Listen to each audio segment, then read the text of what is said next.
What's up YouTube, my name is Sleetza, thank you so much for tuning in. I'm going to show you my miracle one turn kill hunter I made up for Journey to Angora Crater. Keep in mind at this point Journey to Angora Crater has not been released yet, so everything is very much subject to change. But let's talk about the deck because I'm really excited to bring this to you guys.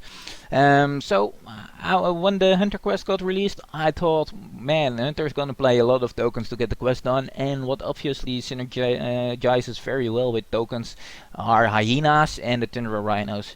Back in the day, this actually got me started about playing Hunter. So much because it was such an amazing feeling to create like a huge hyena and hit your enemy with it.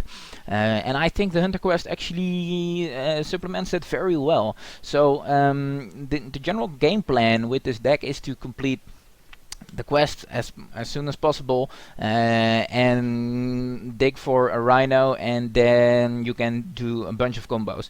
In an ideal world, you'll have a Tundra Rhino and 2 hyenas in your hand, and let's say an Alleycat and 4 tokens on the board. So you play the Rhino and you play double hyena. You suicide 4 tokens and then play an Alleycat with charge, which dies another 2. So that's 30 damage total. Well, that's pretty much like a perfect situation.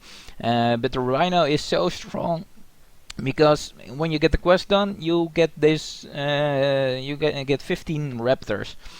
Which costs 1 mana and draw another card, and they have 3 attack.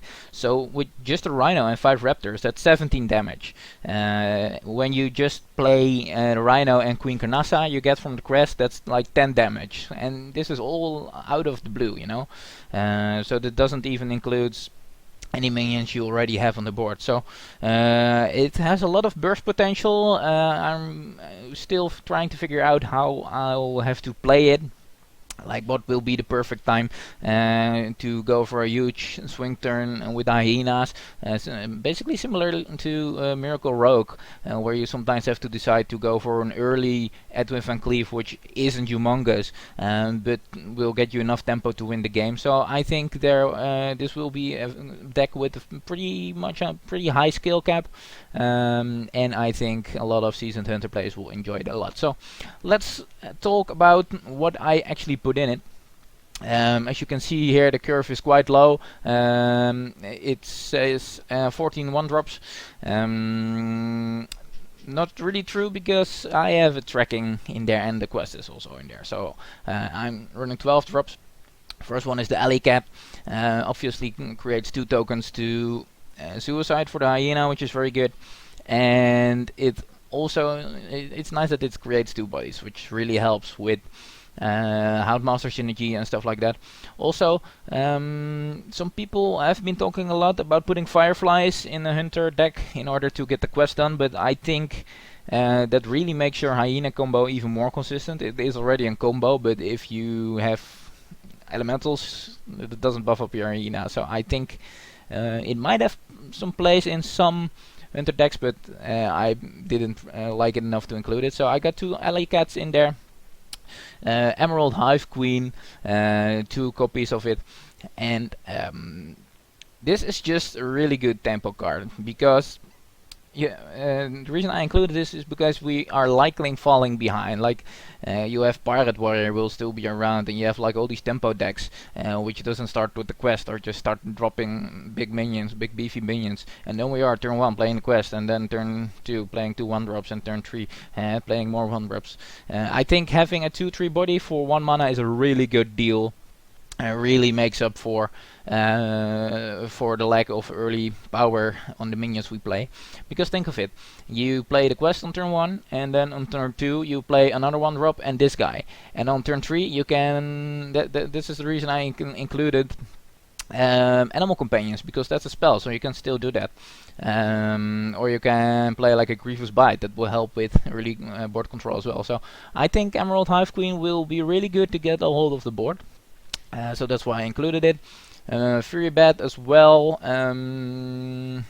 It's just, yeah, pretty good to run together with Alleycat. The best we have at the moment.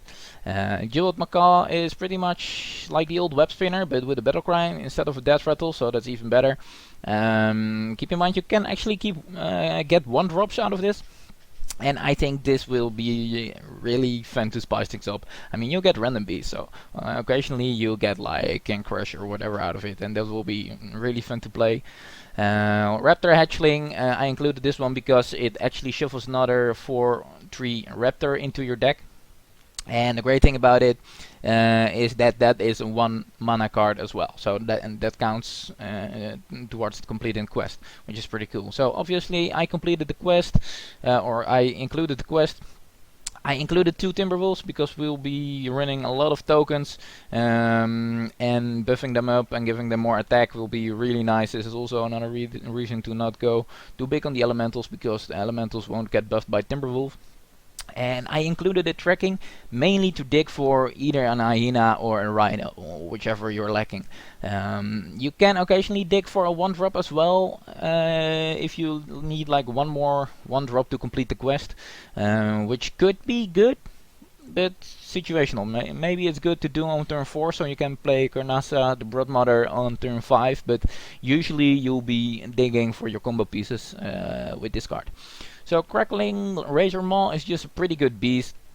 It's a 3/2 for 2 mana, which isn't too bad, and it has the Adapt Battle Cry, and chances are you have some tokens laying around which you can give like poison and stuff like that. So I think this is just a really solid card overall. I'll have to test it. Maybe I'll swap it out for like Kindly Grandmother, because that has the potential to suicide even more tokens. You can generate even more tokens to buff up your hyena, but I think the Crackling Razormaw will really help a lot with not falling behind too much while completing the quest. That's the Grievous Bite. I included that one because basically because of the same reason. I think it's pretty strong. Deal 2 damage to a minion and 1 to the adjacent ones. It's pretty nice. It gives you something to do when you play the Emerald Hive Queen on turn 1. And I think it will just be very strong for early board control. And it also damages the board like in a wide manner. So you basically at best hit 3 minions with it, and you can get rid of them with your tokens, because it's not 1 damage and you have a lot of tokens, so that kind of adds up, you know. So obviously the Scavenging Hyena and the Tundra Rhino, which are your combo pieces. Yeah, well, I already talked about those. The animal companions are just really solid. Getting a Leok is pretty good when you get a lot of tokens. Getting Misha is really good because we don't want to die before we get to complete the quest, so it's pretty good as well. And Heifer just puts up the pressure and makes it so that even when we don't get like this huge hyena turn, we can still get potentially a 1-turn kill when we get that combo off. So Houndmaster is obviously to like not die before you get the quest done, but also we'll have a lot of beasts running around the board, so we get to buff those up and we get to make more favorable trades. Houndmaster is just a really good card. So the Nesting Croc, I included 2 of those. The Battlecry, if you control at least 2 other minions, gain taunt, and will be controlling a lot of minions. And they won't all survive, but it won't be too hard to create new ones either. So this is again to make sure we survive, so we can get to that point where we get the quest done. It is also a beast and a nest taunt, so I think it really complements this deck well in terms of what it wants to do. And then of course we got the Tol'Vir Warden. Well, the thing is that if you draw 2 1-cost minions from your deck, you have like a higher chance to get the other stuff. That's probably even more important than drawing 2 1-cost minions, because you'll eventually draw enough 1-cost minions, you know.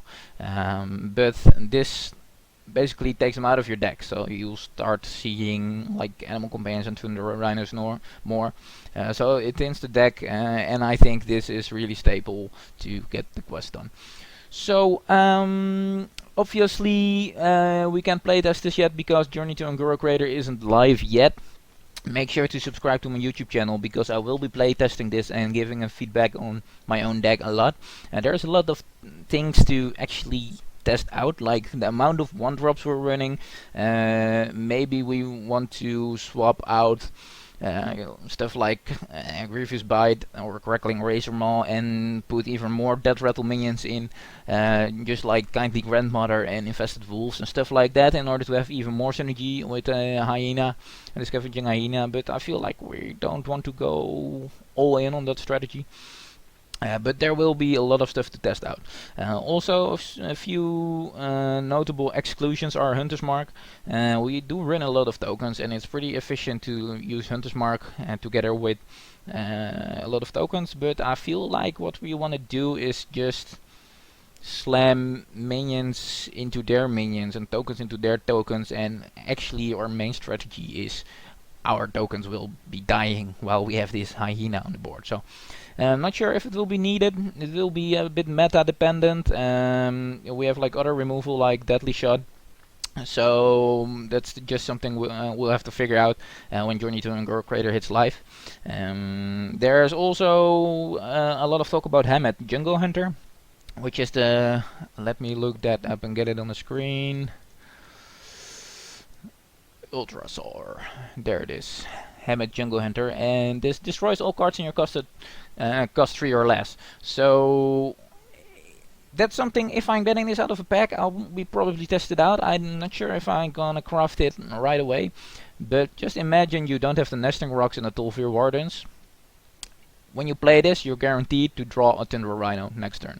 So obviously you want to have completed the quest before you play this, because otherwise you can't complete the quest and you don't get all this stuff. But if you play, the dream is basically to play Hammett, then play Queen Kanasa, and in the same turn that you draw a Rhino. So that will be yeah, pretty much guaranteed one turn kill if you ask me. So really a lot of stuff to test out, so stay tuned. If you're reading this or if you're viewing this on Hearthstone, give the deck a vote up so others can see it as well. Let me know in the comments below what you think of it, and I'll see you guys next time. Thanks for watching, guys.